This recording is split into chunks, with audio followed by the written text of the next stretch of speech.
You may have noticed, as you look around the world, that Christianity is not the only religion. Right? It's Christianity. But we also have Islam. We have Buddhism. We have atheism. We have Mormonism. And the question is, how do we know Christianity is true and all these other ones, which all claim to be true, and each have equally devoted followers, how do we know Christianity is true and those ones are false? So, does anyone have any ideas how you might approach that question? Someone says to you, okay, I'm a Muslim, or I'm a Mormon, I'm a Buddhist, I'm an atheist. Why do you believe what you believe? Why should I change my religion and become a Christian? Anyone want to offer a nutshell thought on that? Okay, so Historical reasons. Right, okay. Historical reasons. So that's what I'm going to get into in this talk. So some of you may have seen this bumper sticker on the backs of cars. It says coexist. And the idea is that you have all those different worldviews, and the idea of postmodernism, which this sticker represents, basically maintains that each of these religions is equally valid, equally true, and we should just all live in harmony, sing Kumbaya, essentially. And a rival sticker that's being produced is this one. Contradict. They can't all be true. If you read the Quran, Surah An-Nisa, the 4th chapter of the Quran, verse 157, in the span of 40 Arabic words, denies that Jesus was even crucified. If you read Surah Al-Ma'idah, the 5th chapter, in verse 75, it denies that Christ was God. It says he was no more than a messenger. There had been messengers before him. His mother was very truthful. That's what it says. It says that God doesn't have a son. Surah Al-An'am, verse 101. So those propositions of the Quran fundamentally contradict the teachings of the Bible. Islam and Christianity can both be wrong, but they can't both be true. So how are we going to approach this and determine which of those religions is true? Well, there's a number of ways you can approach this question. I'm going to take, in this presentation, an historical approach and look at reasons why we should trust the historical credibility of the New Testament documents. So there's two questions for investigating the reliability of the New Testament. One is, do we have an accurate copy of the original New Testament documents? Right. Do the New Testament documents, the 27 that we possess in our canon today, accurately reflect what was originally written in the 1st century AD? The second question we can ask is, do these original New Testament documents tell the truth? You can have a perfect copy of a lie, so demonstrating the first might be necessary, but it's certainly not sufficient. So for the purposes of time, for this first question, I'm just going to skip straight to the conclusion, which is yes. And I'm going to deal with the second question. Do the original New Testament documents tell the truth? If you want to come back to the first question in the Q&A, I'm happy to go there. So let's give some outline for this talk. So we're going to start by addressing when and by whom were the Gospels written. Were they really written by Matthew, Mark, Luke, and John, as they purport to be? Or are those... were these names falsely attributed to them? And when were they written? Are they late or are they early? Are the Gospels based on credible eyewitness testimony? Right. Can we trust them? Do we have reason to think that they're based on the testimony of eyewitnesses, people who actually met Jesus? Who did Jesus think he was? Did he think he was God? Did he think he was a prophet? Did he think he was a man? And we were talking about Islam earlier, and this is relevant to discussions of Islam, because Islam is very clear that he did not claim to be God. So if you can show that he did think he was God, then Islam is by definition false. The criterion of embarrassment. We'll talk about what that is when we get there. The principle of restraint. We'll talk about the testimony of martyrs. And finally, so why do we even care about this in the 21st century? So let's start by dealing with this first question. When and by whom were the Gospels written? So here we have a timeline. Most scholars would say that Jesus was crucified in AD 33, and that in AD 70 there was between 66 and 70 there was a siege of Jerusalem under the Romans, but under the Roman general Titus, who was the son of the Emperor Vespasian. laid siege to Jerusalem, and in AD 70 he destroyed the temple. Paul was killed in the mid-60s during the persecution under the Emperor Nero. There was a great fire that broke out in Rome in AD 64. We read about this in Cornelius Tacitus. And Paul was, the Nero fastened a guilt for that fire upon the Christians and subjected them to very fierce persecution. Paul is thought to have died in the mid-60s AD. James, the brother of Jesus, is also thought to have died in the 60s. The book of Acts is thought to have been written in the early 60s, and there's some reasons for that. Acts ends on a cliffhanger. Paul is placed under house arrest. Acts does not talk about his release from prison. It does not talk about the death of Peter. It does not talk about the death of Paul. It does not talk about the siege of Jerusalem. It does not talk about the destruction of the temple. It does not talk about the great fire that broke out in Rome in AD 64. All of those have been newsworthy stories, and you would expect them to be in Acts had they happened by the time Acts was written. Imagine you're reading an account of the New York City, and it does not contain anything about 9/11 or anything after that.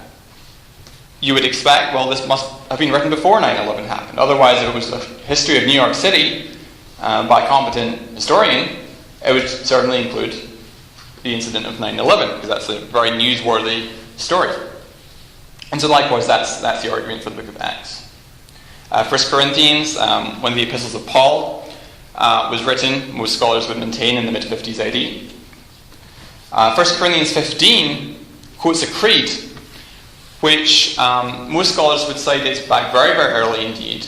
So in 1 Corinthians 15, Paul says, "What I received, I passed on to you as the first importance, that Christ died for our sins in accordance with the Scriptures, that he was buried, that he was raised again on the third day in accordance with the Scriptures, that he appeared to Cephas, then to 12, then after that to more than 500 of the brothers at the same time, most of whom were still living, though some had fallen asleep. Then he appeared to James, and then last of all he appeared to me also as to one untimely born." There's a number of features of this creed which suggest that it's a creedal tradition. It's not invented by Paul himself, but he's actually quoting a creed that was known in the church. And among those reasons are the fact that its mnemonic structure is rhythmic, it's designed for ease of memorization. It uses a highly rabbinic, non-Pauline terminology. It uses the Aramaic name Cephas for Peter, which is an early designation for Peter, and other reasons as well.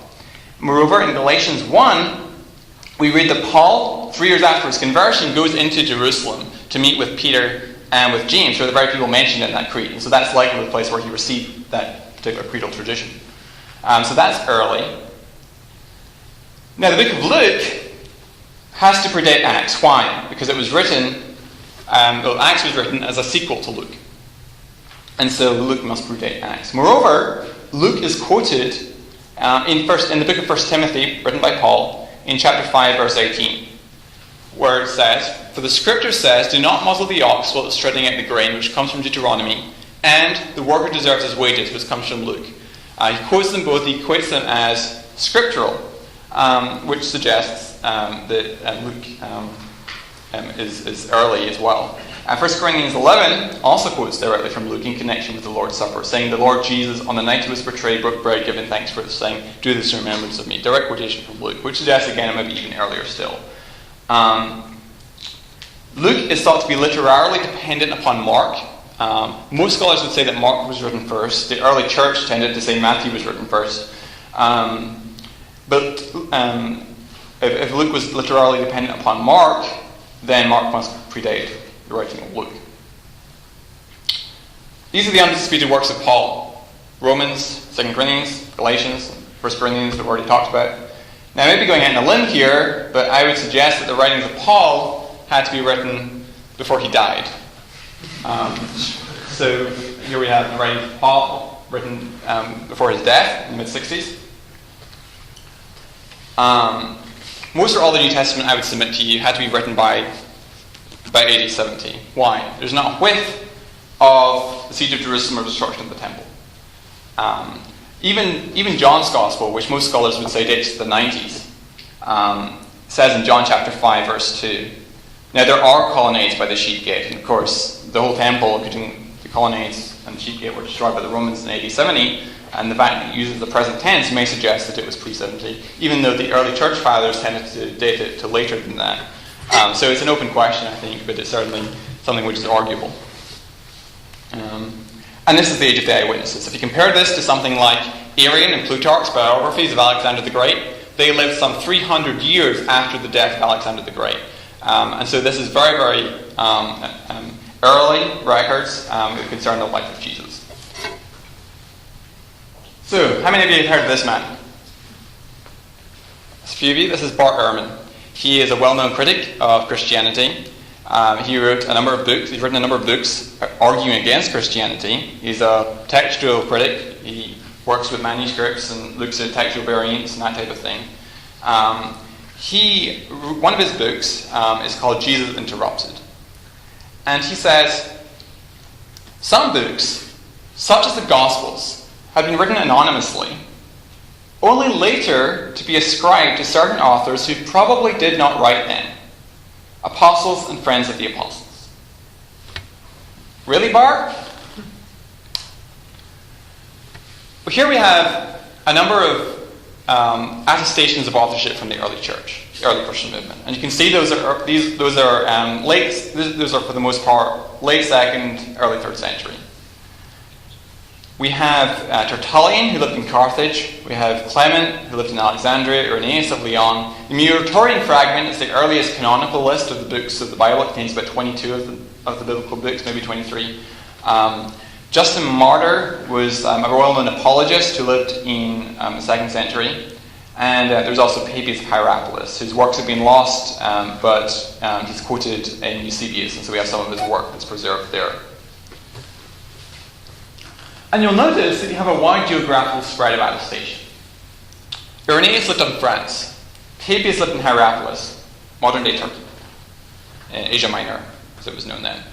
Clement lived in Egypt. And Tertullian lived in North Africa, in Carthage. And this is striking, because this is the day before telephone and email and text messaging, and all those forms of quick communication. And yet they all attest that Matthew, Mark, Luke, and John are the authors of the 4 Gospels. There's no competing tradition concerning who wrote the Gospels at all, which is striking and suggests that the tradition concerning who wrote the Gospels goes back to a very early primitive tradition and a very monolithic uniform tradition. So it goes back very early indeed, and there was never any dispute among the early church about who wrote the Gospels at all.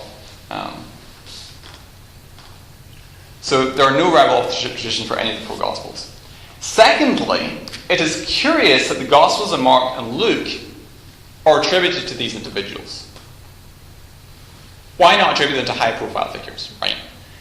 The apocryphal writings, like the Gospel of Thomas, or the Gospel of Peter, or the Gospel of Philip, or the Gospel of James, or and so forth, are uniformly attributed to high-profile figures like Peter, Thomas, and James, and so on. And this is very striking. Why attribute them to someone who's a very low-profile figure like Mark or Luke? And moreover, Mark is most famous for his cause of the fallout between Paul and Barnabas. Mark didn't want to go with them, and that led to a big split between Paul and Barnabas. And moreover, it's interesting that Papias of Hierapolis and Irenaeus of Lyon and Tertullian of Carthage and Justin Martyr and others tell us that Mark received much of his material from the eyewitness testimony of the Apostle Peter. Justin Martyr even goes so far as to call it the memoirs of Peter. The temptation must have been great to attribute Mark's gospel not to Mark but to Peter, because Peter was a high-profile figure in the early Christian movement, and most of the material in Mark is his eyewitness material anyway. So why stick with Mark? It suggests that they were constrained by the truth of who actually did write this gospel. And I think the author of the gospel is Mark. So that's significant. And Luke also is a very minor character. We don't know much about him apart from some of his personal references in the book of Acts. Now, you may have heard of the apocryphal writings. So here's a selection of some of them on the bottom. chart here, we have the Gospel of Thomas, Truth, and the Gospel of the 12, the Gospel of Peter, and so forth. And we have the canonical Gospels that we find in our Bibles: Matthew, Mark, Luke, John, Acts. Now, if you look at, those are the early church fathers up here, by the way, up here. Ignatius, Polycarp, Justin Martyr, Irenaeus, Clement, Tertullian, Muratori, Canon, Origen, and so on. These are some of the heretics, like Marcion, for example, in the red. And if they mention a book favourably in this chart, they have a tick. If they mention it disfavourably, they have a cross, and if they don't mention it at all, they get a dot. And as you can see, all those early church fathers quote from the canonical Gospels a lot. But they don't quote very much from these ones. And if they do, they normally mention it disfavourably. This suggests that the four Gospels were accepted as authentic and canonical from very early on, and essentially unanimously. So what have we covered so far? We've covered when and by whom were the Gospels written. We've argued that the Gospels were written early, and we've argued that they were in fact written by people to whom they were scribed. Matthew and John were eyewitnesses. Mark and Luke were not eyewitnesses, but Mark based his material on the testimony of Peter, and Luke based his material on the testimony of people that he interviewed. He even says that at the beginning of his Gospel. Does anyone have any questions or comments or challenges at this point? Mm-hmm. Before, when you said that the Apocrypha, how most of them were either not mentioned or weren't mentioned favorably, it seems to me that doesn't necessarily say they weren't accurate, or authentic. It seems like they just weren't acceptable. It seems perfectly, reasonable to assume they just didn't preach on them or said bad things about it because they didn't like what they were talking about. Well, if you read the Gospels, and I've read several of them, if you read, for example, the Gospel of Peter has Jesus followed out of the empty tomb by walking, talking cross at the point of the resurrection. The Gospel of Thomas has Jesus turning Mary into a man because women aren't worthy of life, and so you have to be made into a man in order to enter the kingdom of heaven. The Acts of John has John getting molested by bedbugs in the night, and these aren't historically valuable sources of information. In fact, those sources are clearly based upon a philosophy known as Gnosticism, which became popular at the end of the first century and also popular in the second and third centuries. Gnosticism was a heresy, and it manifested most popularly in a movement called the Docetic movement. And one of the most famous Docetics was a man called Marcion. And the Docetics and the Gnostics were basically derivative from a Greco-Roman philosophy, and basically maintained that the world was created by a wicked and flawed God, and that matter was defiling and corrupting. And they believed that Christ was divine in some sense, but they certainly didn't believe that he was of flesh. And they had a lot of weird, wacky views. They certainly, none of these Gospels were in the first century. I don't think you can make an argument for any of those Gospels to be first century. And you can make good arguments that they're later than that. So there were good reasons why they were rejected. Does that satisfy you? Okay. Anyone else have any points, comments, objections? Yeah. Oh, so that chart, where did that come from? Or who compiled Oh, sure. that? Good question. So this chart was produced by a friend of mine called Timothy McBrew at the University of Michigan, who is a philosopher of probability theory and is also very knowledgeable on the New Testament historiography and the early church and that kind of thing. And he'll be here in November, by the way. Yeah. I had a question. Yeah. So the main, thrust of your argument that the Gospels were written by who we ascribe them to is simply attestation by early church fathers, and then you gave all those different examples, correct? Not just the fact that they're ascribed to those authors by the early church, but also the fact that you have such wide geographical attestation, and also the fact that at least for Mark and Luke, you wouldn't expect people to attribute those to those individuals falsely, right? If you're making it up, you're not going Right. to choose them. Those aren't the most obvious individuals to choose because they're so minor, and the temptation to ascribe Mark's gospel to Peter must have been great. So simply because they didn't fall into temptation, therefore it must have been who they attested it to? Well, it seems that if they were making it up, they'd be far more likely to attribute it to Peter instead of Mark, because Peter, his eyewitness material, formed the source material for Mark. And a lot of the early church fathers say that. Moreover, you have this wide geographical attestation, which suggests it goes back to a very primitive tradition. Those two arguments together, I think.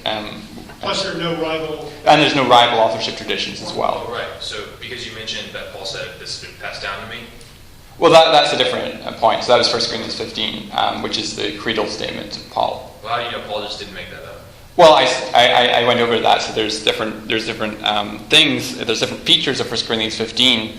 Those verses which contain the creed, which suggest that it's an oral summary or creedal statement of the early church belief, and that's the majority view among contemporary scholarship.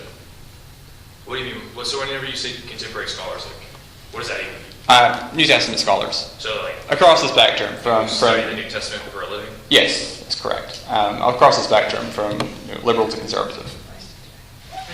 So they're all Christians, though, right? So yeah. Well, no, not all Christians. Go ahead. I'd really like to understand the chart, and I don't really feel like I understand what is going on here. So the bottom is books that were taken out of the Old Testament. The New Testament. So these books along the bottom here are books which were written 2nd, 3rd century, and which claim to be written by apostles and eyewitnesses, and were not. They're forgeries. And some people will say, the selection of books that form the New Testament, it was arbitrary. We have 4 Gospels, but we have many others that claim to be written by apostles. Why should we select those ones and not those ones? And so the point I'm making is that these Gospels were recognized as authentic from very early on, and universally, uniformly, and those ones were not. Okay.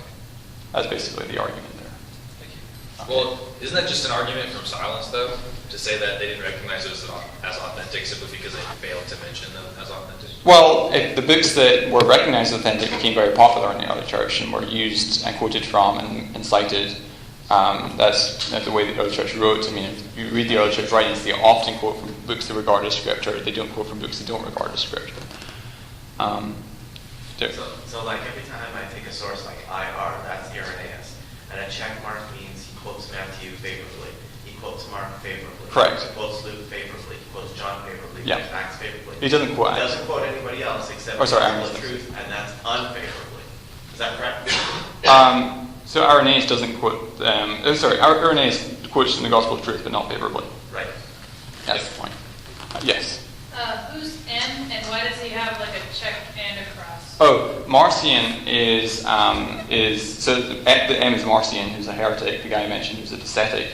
I can't remember. I think I knew that, but I don't remember why there's that. But I think he chose parts of Luke. He oh yeah, sorry, yeah, that's right. Because Luke, of course, because Luke he didn't like the Gospels because they made so much reference to the Old Testament. Particularly Matthew makes a lot of reference to the Old Testament, but he republished an edited recension, you might say, of Luke, and so that's why he likes some of it, but he doesn't like others. He especially doesn't like the Old Testament references. Yeah, that's.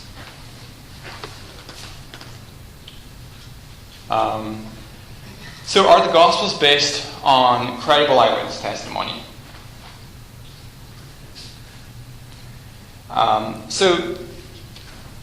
Richard Bauckham is a British New Testament scholar.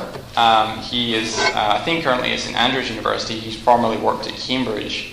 And he published this book called Jesus and the Eyewitnesses, the Gospels as Eyewitness Testimony.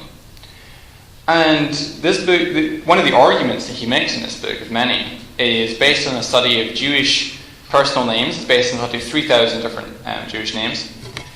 And what's interesting is that the Jewish Palestinian names are different from the names elsewhere, such as in Egypt. And yet his finding is that the Gospels and Acts accurately reflects the naming patterns of ancient Palestine. And so let's take an example, and we'll develop this argument further as well.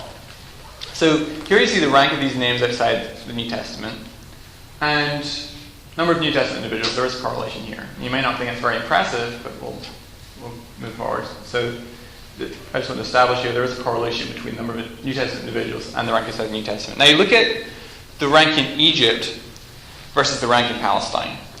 So you have Eliezer, or Lazarus, you could say, which is the number 1 rank in Egypt, but there's only 3 in Palestine. And Sabbatius is number 2 in Egypt, and 6 to 8 equal in Palestine, and so forth. And you see there's a very wide disparity between the frequencies of names in Egypt and Palestine.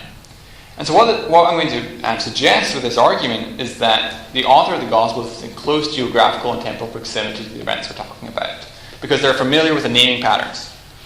Now this is a pattern which you find is representative of quoted speech generally throughout the New Testament.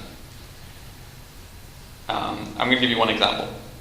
So in Matthew 10, verses 2 to 4, we read about the naming of the 12 apostles. It says, the names of the 12 apostles are these. Now, for each of the names, I've put in brackets the frequency of that name in first century Palestine. So Simon is number 1 rank, for example. And when you have a high-ranking name, what you need to do? You have to have a qualifier, a disambiguator. So my name is Jonathan McLatchie. McLatchie is my qualifier. There's multiple Jonathans in the world, and so we have a qualifier to disambiguate me, or to clarify which Jonathan we're talking about. Likewise, Simon, we have a high-ranking name, so we have to disambiguate him. So we call Peter. And Andrew, his brother, we know which Andrew we're talking about. And James, high-ranking, the son of Zebedee, we have a qualifier. And John, high-ranking, we know which John we're talking about because it's his brother. Philip has a low-ranking. We don't have a qualifier because it's a much rarer name. And Bartholomew has a low-ranking name. We don't have a qualifier. It's a low-ranking name. Thomas is such a low-ranking, we don't even have a number. And Matthew, high-ranking, have a qualifier, the tax collector. James is a high-ranking name, the son of Alphaeus, qualifier. And Thaddeus, low-ranking, no qualifier. Simon, high-ranking, the Canaan, qualifier. And Judas, high-ranking, qualifier, Iscariot, who also betrayed him. And this is something which you find throughout the New Testament documents. And it suggests that the author is in close geographical and temporal proximity to the events they're talking about. Naming patterns evolve over time very quickly and differ with respect to geographical location. Moreover, even given that they were in close proximity, one's intuition about the frequency of names in your home city is unlikely to be very correct, very, very accurate. Imagine I was to ask you, name me the top 20 names in order in Dallas. Top 20 male names, let's say, in Dallas. You wouldn't be able to do it because, and this is the days before Google and the internet and before people actually did research and this kind of thing. And so it's very, very significant, I would say. It has a ring of truth about it that get the naming frequencies today. And the apocryphal writings, incidentally, don't get this naming pattern right. That's an important point as well. Second argument, the test of detail. So the book of Acts contains 84 historically confirmed eyewitness details. And by eyewitness details, I mean details which could only be known by an eyewitness. Luke includes several others in his gospel. John contains 59 historically confirmed or historically probable eyewitness details. And the New Testament documents cite more than 30 people confirmed by secular sources or archaeology. And William Ramsay is a man who set out to debunk the book of Acts. And he was an atheist, or agnostic, I forget. And he wrote a book called St. Paul the Traveller and Roman Citizen. And even though he went out to debunk the book of Acts, actually became a Christian as a result because of how much the book of Acts impressed him with its history. And he said, I began with a mind unfavourable to Acts, but more recently I found myself brought in contact with the book of Acts as an authority for the topography, antiquities, and society of Asia Minor. It was gradually borne in upon me that in various details the narrative showed marvellous truth. The test of political awareness. We have historical figures mentioned in the New Testament, in the Gospels, the book of Acts, the epistles, and so forth. We have, for example, Herod Agrippa I. All these names, by the way, are known from secular sources outside the Bible. That's the point. So the authors are familiar with the political situation. Herod Agrippa I, for example, his death is recounted in Acts 12, and where he was worshipped, adored as a god by the populace, and he didn't deny that, and so he was struck dead by God. That counts in Flavius Josephus, but Flavius Josephus provides more detail in Antiquities of the Jews. We also have other people like Caesar Augustus, who we read about in Tacitus, and Josephus. He died in AD 14, and the next Caesar was Tiberius Caesar. We have people like Gallio, the Consul of Achaia. We have Herod Antipas, who was the Herod that was around when Jesus died. We have Herod the Great, who was the Herod that was around when Jesus was born. We have his son, Herod Archelaus. Herod Antipas was also his son. But Herod Archelaus was, we only read about him once in the New Testament, and that is in the book of Matthew, chapter 2, where it says that after the flight to Egypt to flee from Herod, who wanted to wipe out the babies in Bethlehem, they were afraid to enter into Judea because Joseph heard that Archelaus was reigning in place of his father, Herod. And you wonder, why was he afraid, right? Well, we only find out that in Flavius Josephus, we're told. Flavius Josephus, of course, was a Roman Jewish court historian. And he tells us that Archelaus, about this time, had sent his entire army upon the Jewish temple at Passover and slaughtered 3,000 Jews. He had locked the door, wouldn't let anyone leave or enter, and had slaughtered 3,000 Jews. He was a psychopath and a tyrant. And that's exactly why Joseph was afraid to go there. We have many others. I won't go through all of them. James, his death is recounted in Josephus as well. John the Baptist is also mentioned in Josephus. Quirinius, the governor of Syria. And we also have him. We have Tiberius Caesar. Suetonius talks about him. Tacitus, Josephus. So another argument I'm going to present is this argument from undesigned coincidences. And this argument is this, that sometimes two works by different authors interlock in a way that would be very unlikely if one of them were copied from the other, or both were copied from a common source. This argument was first put forward by a man called William Paley in his book Evidence of Christianity, and it was then popularized by J.J. Blunt, and more recently by Timothy McGrew. But didn't Darwin debunk William Paley? Oh, that's a completely different discussion, because that's his natural theology, which is completely different. So the argument here, so one book may mention in passing a detail that answers some question raised by the other. The two pieces fit together like pieces of a jigsaw. So let's give an example. The best way to illustrate this is by giving examples. So imagine the setup for the miracle story is going to have to do with money and food. Now think about this. Which disciple would you pick? You have a point? Philip. Philip? Right. Anyone else? Have any comments on who you want to pick? People might say you want to pick Matthew, a tax collector. Matthew, the tax, yeah. Or you might, Judas, who's in charge of the money, or something like that, right? Well, who does he pick? So let's look at John 6. So, lifting up his eyes then, it says this is a setup for the feeding of the 5,000. Okay, lifting up his eyes then, and seeing that a large crowd was coming towards him, Jesus said to Philip, "Where are we to buy bread so that these people may eat?" Right? Why does he pick Philip? Philip's a very minor character, right? Why Philip? Why not Matthew? Why not Judas? Why not someone else? Well, let's have a look. Luke chapter 9. On their return, this is the same event.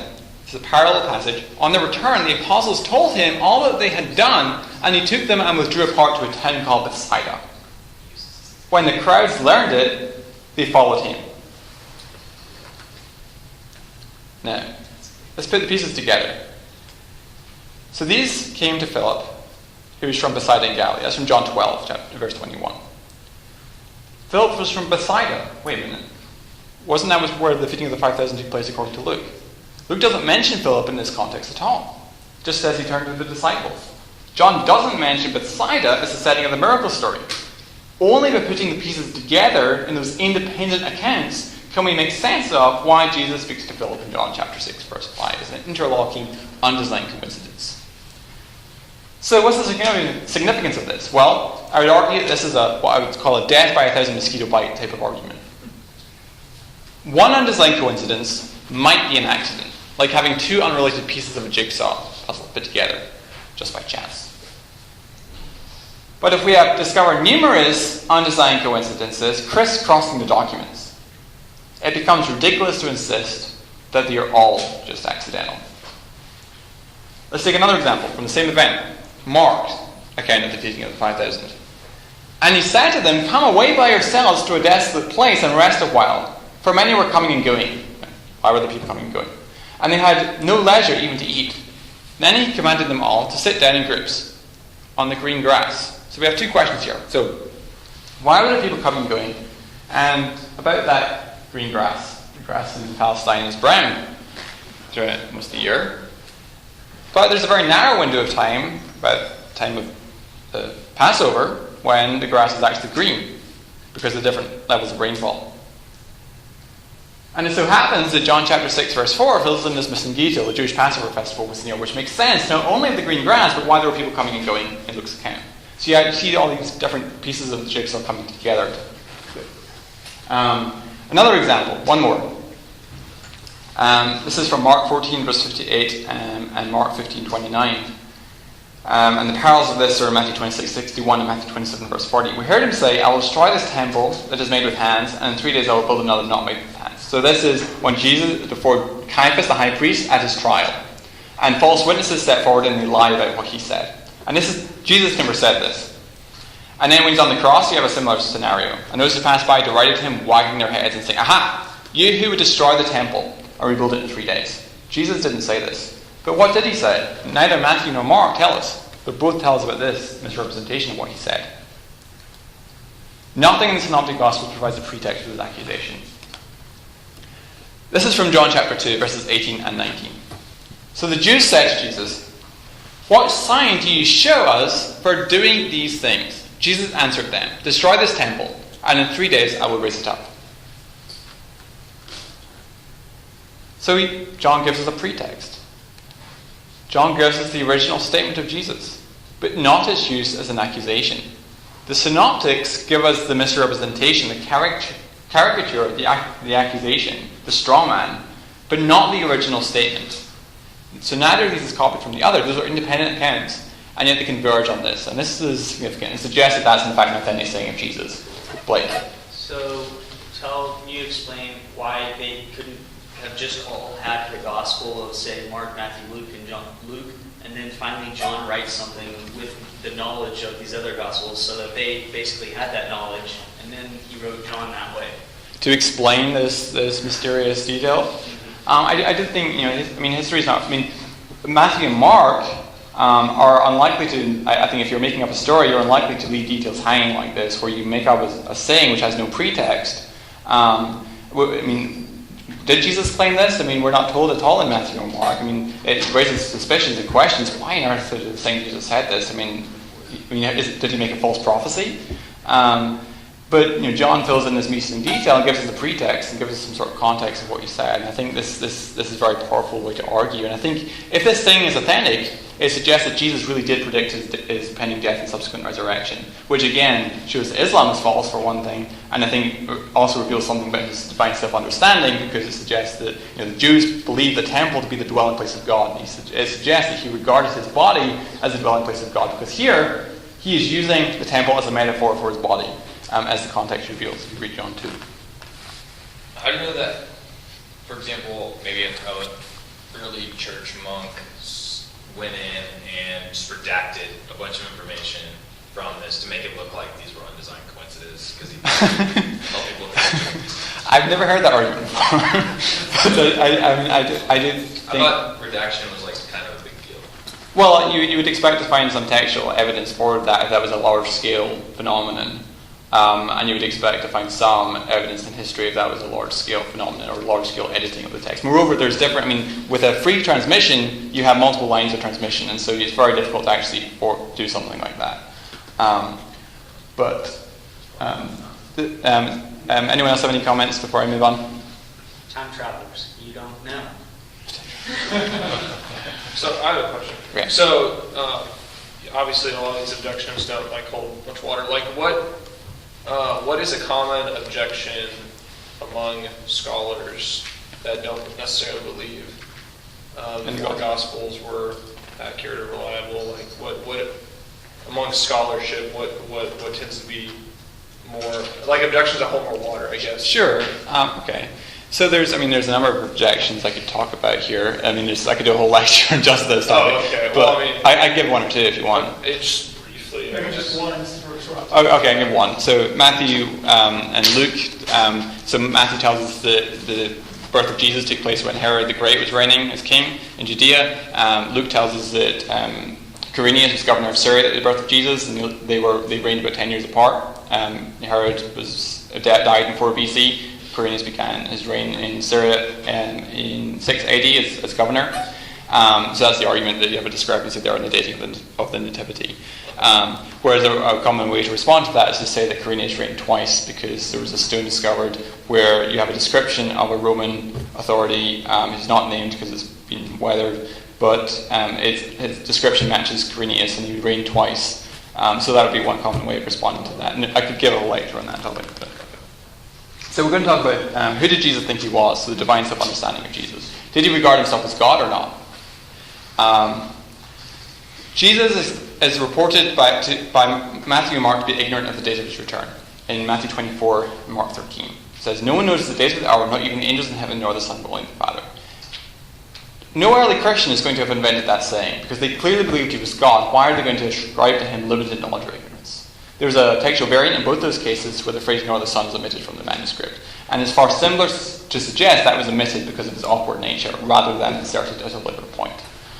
So Jesus is reported to be ignorant of the date of his return. I'd say that's an authentic saying of Jesus, because no early Christian is going to have invented that. But what does that saying do? It creates an ascending ladder, if you will, a hierarchy from man to the angels to the Son to the Father, in which Jesus portrays himself as superior to every human and angelic being. And I think that's a real insight into the divine self-understanding of Jesus, if that's an authentic saying, because I think the evidence suggests that it is. The Son is portrayed in Matthew 11:27 and Luke 10:22 as unknowable. It says no one knows the Son except the Father, and no one knows the Father except the Son, and knows to whom the Son wills to reveal him. No early Christian is going to have invented a saying where the Son is portrayed as being unknowable, because their whole message is, well, the Son is knowable, and through the Son you can know the Father. So, and moreover, Matthew and Luke are writing independently of each other, it is thought, and even though their writing is by most scholars thought to be literally dependent upon Mark.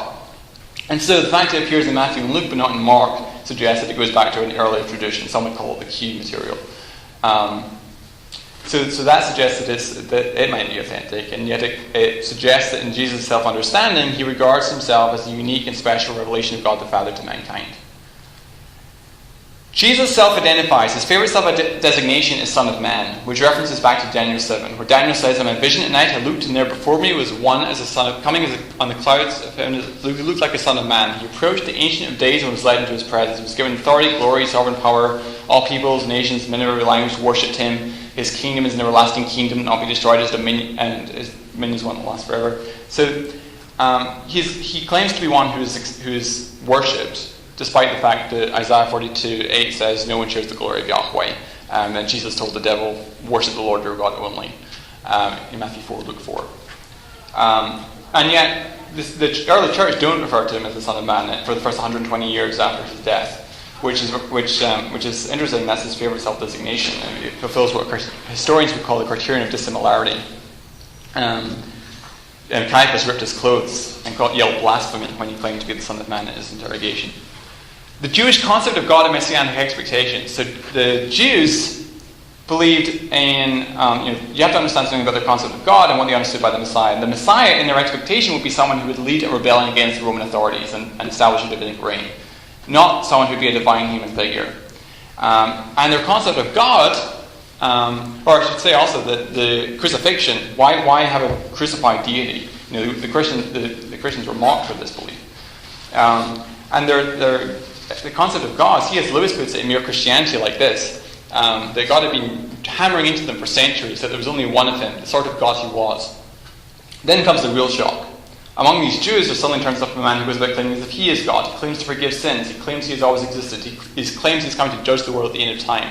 Let us get this clear. Like pantheists, like the Indians, anyone might claim he was one with God or part of God. There'd be nothing very odd about that. But this man, since he was a Jew, could not mean that type of God. God, in their language, meant something outside the world, who made it, and was infinitely different from everything else. So this is a very novel concept, and it seems to go back very early, and it seems that it's very difficult to explain the dynamics of the origin of this belief, unless Jesus in fact claimed that he was God. Cryptic allusions to deity. Many of his references to deity are very cryptic, and you have to understand something about the Old Testament background to make sense of them. The early church didn't write like this, and why convey the deity of Christ when it's a core tenet of Christian belief through the words of Jesus using these cryptic allusions? It doesn't make much sense.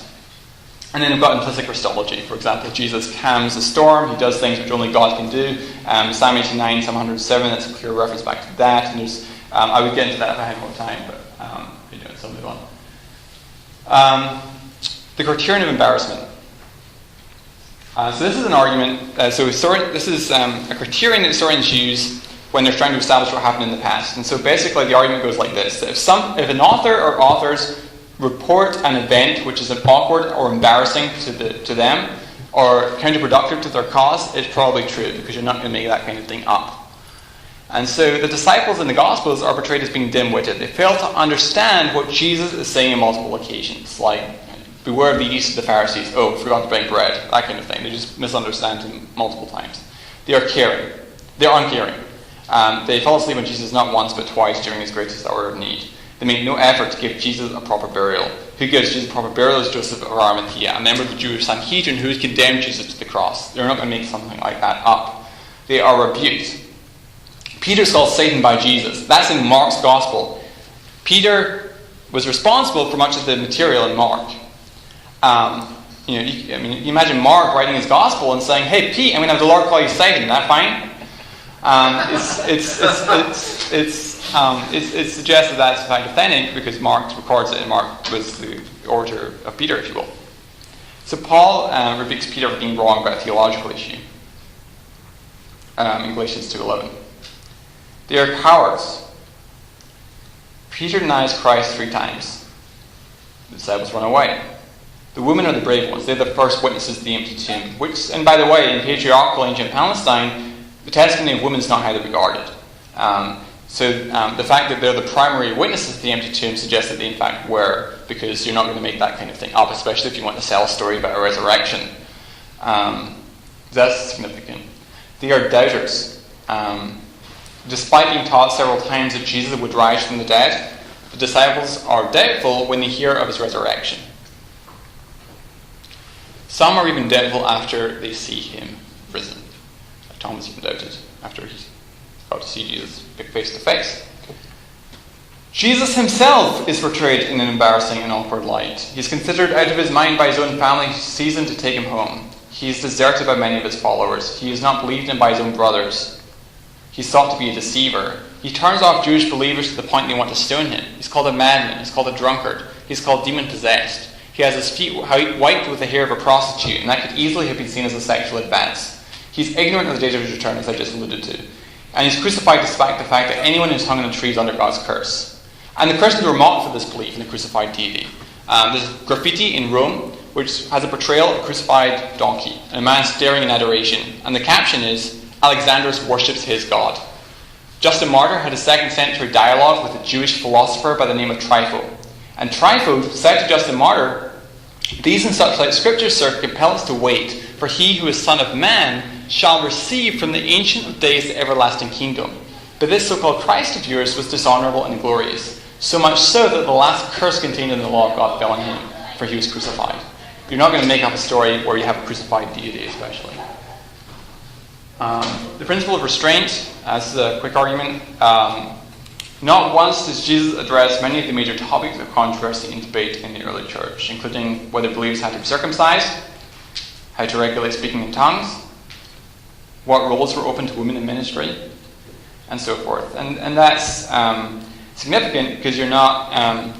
if the early church had felt at liberty to manufacture and attribute sayings to Jesus, they would have no doubt done that with those sayings. And I think I can make a similar argument in the case of Muhammad, the prophet of Islam, that many of the sayings that are attributed to him in the Hadith literature are in fact fabricated for political purposes. And if you want to talk about that, I can do so.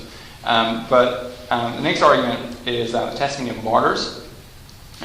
So basically, as Cornelius Tacitus, who talked about in his Annals of Imperial Rome about how there was a great fire broke out in Rome in AD 64, and he talks about how there was a persecution of the Christians, and he talks about how the early church went under intense persecution, and many were killed for their belief in Christ. There's other sources as well to talk about this. Pliny the Younger wrote to the Emperor Trajan. We have the Martyrdom of Polycarp epistle, which talks about the martyrdom of Christians and so forth. But the significance of martyrdom, what did the New Testament writers have to gain by making up a new religion, right? They faced persecution, they faced death, they were hunted down, they were fed to animals, They were crucified, they were burned, they were crucified, they were set alight to provide, as Tacitus puts it, nightly illumination once daylight had expired in Nero's gardens. Why would they die for a known lie? Many people will die for a lie they think is the truth. No one will die for a lie they know is a lie. The martyrs of Peter and James, the Lord's brother, are particularly well attested. Peter denied the Lord 3 times to save his own skin. He was terrified of crucifixion. And yet, according to the ancient sources like Clement of Rome, for example, and Tertullian and Origen and others, and Jerome, he died as a martyr for his testimony. Something changed that guy. James, the Lord's brother, was a skeptic, according to Mark 4 and Mark 3 and John 7, or Mark 4 and John 7. And Jesus and brothers weren't believers in him during his lifetime. And James is interesting because it says in 1 Corinthians 15 that Jesus appeared to James after the resurrection. And I'd like to ask the skeptic, how much would it take to convince you that your elder brother was the Yahweh of the Old Testament to the point of martyrdom? Imagine you're doing Bible study with your elder brother and you're studying how God poured out the 10 plagues on the Egyptians and led the Israelites through the Red Sea, and he appeared to Moses on Mount Sinai and so forth. And your other brother's like, yeah, that was me. I did all that. It was incredulity. And yet James is willing to die as a martyr for that belief. That's according to Flavius Josephus, Book 20 of Antiquities of the Jews. It's also recorded by the church historian in the 2nd century called Hegesippus, as quoted by Eusebius in his ecclesiastical history. And so that's a significant argument. James was a leader in the early church. He was the leader of the Jerusalem church. And yet he was willing to die as a martyr. And that's very, very significant. Finally, so what? Why do you even care about this? Well, C.S. Lewis, who was a very famous theologian in the 20th century, and famous for some of his fictional fantasy works like Chronicles of Narnia and his Space Trilogy, and also wrote a lot of theology, said, one must keep on pointing out that Christianity is a statement which, if false, is of no importance, and if true, of infinite importance. The one thing it cannot be is moderately important. And so, here we have the 10 Commandments. And we have the question, are you a good person? And basically the 10 Commandments says things like, thou shalt have no other gods before me, thou shalt not make unto thee any graven image, thou shalt not take the name of the Lord thy God in vain, like saying, oh my God, or something like that. Remember the Sabbath day, keep it holy, honour thy father and mother, thou shalt not kill, thou shalt not commit adultery. Jesus even said, if you even lust after a woman, you've committed adultery already with her in your heart. Thou shalt not steal, thou shalt not lie or bear false testimony, and thou shalt not covet. Now, how many of us can say we've kept all those commandments? And yet the Bible says in James 2 that if you've kept the entire law and yet stumbled in just one part, you are guilty of breaking all of it.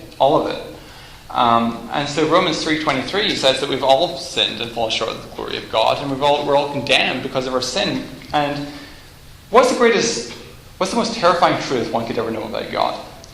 The most terrifying truth that one could ever know about God is that God is just. And being just, he must come against sin with perfect righteousness. He must deal righteously with our sin. If a man has raped and murdered a woman, and he's before the judge, and the judge says, I'm a loving, compassionate, good judge, I'm going to let you go and pardon me for your crime. You would think that's not a just judge. And the same is true of God. God is a God of justice, he's a God of holiness, and he is part of his character that he must punish sin justly. And so that leaves us with a problem, because we are not just and we're not good. We've violated his law, we've violated his requirements, and we've sinned, we've rebelled against the holy God, and therefore we're in trouble. And God's, according to the Christian worldview, and this is why this is so important, because we're claiming that God has provided the solution in Jesus Christ, that he has stepped into human history in the form of his Son, Jesus Christ, in bodily form, and has assumed upon himself the justice and wrath, the penalty due to mankind. And so on the cross, according to Isaiah 53, which is a prophecy, it talks about looks forward to this. It talks about how God took pleasure in crushing his only begotten Son so that we might live, so that we wouldn't have to bear that penalty. And so it's like a legal transaction. We violate God's law, and Jesus pays our fine with his own life's blood, meaning that God is now able to legally dismiss our case because justice has been satisfied, the penalty has been paid. And so our response is that, according to John 20, at the end of his gospel, he writes, "These things are written so that you may believe that Jesus is the Christ, the Son of God, and that by believing you may have life in his name." And we read in Ephesians 2 that it's by grace you are saved through faith, and that not of yourselves, it is the gift of God, not of works that any man should boast. So we cannot earn our way into heaven by our own works of righteousness, our own meritorious deeds. Nothing can wash away our sin, because we, it's like saying in the court of law, Judge, sure, I committed the crime, but I washed your car this morning. Is that? And it's not. Isaiah says even our most righteous acts are like filthy rags before God, and so our response is to place our faith or our trust, our commitment in Christ, and cease trusting our own goodness and trust in the merits of Christ and the work that he has done on the cross. And so it's like wearing a parachute. If I'm on a plane and I want to jump in a parachute, it's not simply enough for me to intellectually believe in the parachute. I actually have to put it on and put my trust in it and put my faith in it. It's not just enough to believe the parachutes can save me and then jump without a parachute. And so that's the idea of faith. It's one thing to intellectually come to the conclusion that Christianity is true. And I think the evidence strongly supports that it's true. But it's another to actually exercise commitment or trust or faith in that to which you've already intellectually assented. And so that's... and so further reading, finally, a book by a friend of mine called Frank Turek, he wrote a book called I Don't Have Enough Faith to Be an Atheist, which is a very popular level book, which I'd recommend to your reading. If you want more in the undesigned coincidence argument, J.J. Blunt's Undesigned Scriptural Coincidences is a good book. Lee Strobel's The Case for the Real Jesus is a very accessible book as well. Jesus and the Eyewitnesses is a more scholarly, technical book, but still worth reading. The Resurrection of Jesus by Michael Licona, also a little technical, but good book. Jesus Under Fire is a good book. It's sort of moderate, you might say. It's on the historical Jesus and who he was. And finally, Reinventing Jesus, which if you're interested in the Jesus seminar, or you're interested in combating the claim that Jesus is an amalgamation of all those pagan gods, which is a completely bogus argument, or interested in textual criticism, how do we know we can trust what the New Testament says about and it reflects what was originally written, then that's a good book as well. So finally, I'll take questions. Thanks for your attention.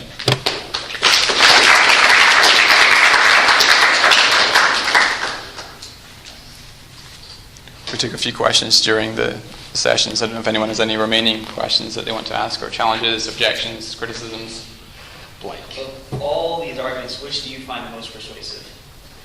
I find it persuasive as a cumulative argument. For me, it's not really a knock-down, drag-out type of argument. It's not like I'm just going to major on one argument. But I think when you put all the pieces together and you look at all the balance of evidence and all the clues and how it all fits together, and you look how there's different branches of evidence, similarly to the case for the existence of God, I think is a death by 1,000 mosquito bites. And so I find it convincing when taken together, but not necessarily the individual pieces on their own. Yes? Can you go back to the last slide I didn't write down? Yes. Great question. That's an easy one. Yes. I really appreciated some arguments earlier on with more specifically with talking about how the books of the Bible kind of fit together. Mm-hmm. And how that, if written independently, really is a strong case for the fact that those events actually happened. Mm-hmm. And then a gentleman over here asked, how do you know that one author didn't write, having read the works of another? And you actually answered that question, but I didn't understand your response. And I was hoping you could help me understand that. Sure. So the argument was that perhaps, what I just discussed when the question was raised was the argument for the example from John's Gospel with the temple destruction, and the argument was that maybe John, recognizing that there was this strange statement by the false witnesses concerning what Jesus had said, decided to fill in a missing detail. I think my response would be to say that when you're writing a historical narrative and you're trying to make up a story, you don't leave pieces hanging. You don't leave unattached strings, if you will. So you're dealing with why raise those types of questions in the first place? That, when did Jesus say, "I'll destroy this man-made temple and rebuild it in 3 days, but not by human hands"? Was he did he make a false prophecy that the gospel hasn't told us? I mean, that's it seems unlikely. And moreover, you have so many of these underlying coincidences that you might be able to. You could maybe weasel out of one of them. If there was just one example, you might be able to weasel out of it like that. But the fact that you have dozens and dozens and dozens and dozens of them through crisscrossing the Gospels, and I can catalog a number of those for you. Especially, and it's not just internal ones, but there's also external ones. So I gave you the example of Archelaus, for example, and how it ties in with Matthew 2. I give you another one. So another good one is in Flavius Josephus. Why were there 2 high priests instead of just 1 high priest? Because the Jews only had 1 high priest throughout the Old Testament. And according to Flavius Josephus, Pontius Pilate had a predecessor called Gratus who deposed Ananus in AD 16 and instated the line of other high priests, the fifth of whom was Joseph Caiaphas. And so you have a situation where the Jews recognized the Roman statement of Caiaphas as their high priest, but they also recognized the God-ordained high priest Ananus. And so you have another detail which is filled in there. Another one would be why, so the census of Judea was taken, according to Luke 2, and I would argue that it was Judea, not the Roman Empire, the census was taken up. And you ask the question, why was Caesar Augustus responsible for ordering the census?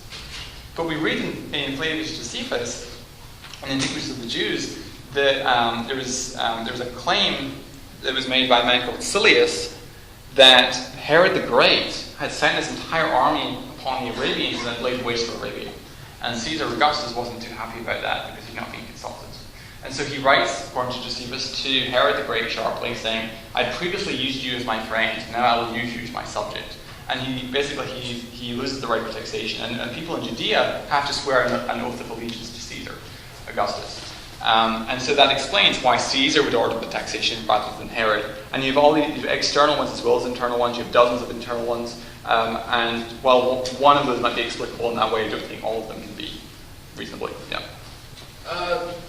When it comes to archaeological evidence, what are some good sources for viewing that stuff? So like the Pulpitessa that was found, that's mentioned in the Gospel of John. What are some good sources in finding? So you could, for the book of Acts, the Ramsey book, which I mentioned, would be a good one, called St. Paul the Traveller and Roman Citizen. What's the book called? I think it's Paul the Traveller and Roman Citizen. Frank Turek, in his book, which is a popular level book, I don't have enough faith to be an atheist, has a chapter on that kind of thing, where he mentions a lot of that. I can give you a list later if you want several other ones. Absolutely. Does Tim Magoo go over that in any of his YouTube videos? Which one? Tim, I'm asking. Which argument? Huh? Which argument are you asking about? He's just talking about right here, about going through the archaeological evidence. Oh, yes, he does. So if you go on YouTube and look for Timothy McGurry, he goes through that kind of thing as well. But if you send me an email, if you ask me for my email address, send me an email, I will send you the link. Yeah, the book. I was just going to say, the book is called St. Paul the Traveller and Roman Citizen. Yeah. So, yeah. Okay, we're out of time, so let's thank Jonathan once again. Let me remind y'all, next week we're not going to be in this room. And when we set these schedules, we actually didn't have the room listed there. I mentioned that last week, but let me remind you again if you weren't there. So next week we're going to be in green 2.530. Is anybody not in the Facebook group? Because Alan always posts the rooms that are on the Facebook group. Yeah, really join the Reasonable Faith UTD. Yeah, it'll give you all the information. But after next week in green, then we're going to be in the Phoenix room just about the rest of the time. So that'll be a lot easier. So we'll get somewhere. I have schedules here if you want to get a copy. Y'all hang around and talk. Jonathan will be around for questions. We've got the drinks here. Let's hang out and get to know people more and stuff. All right.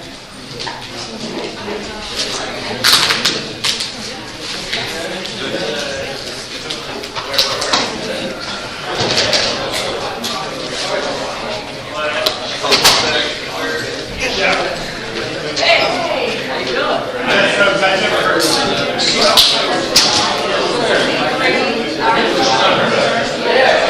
Yeah.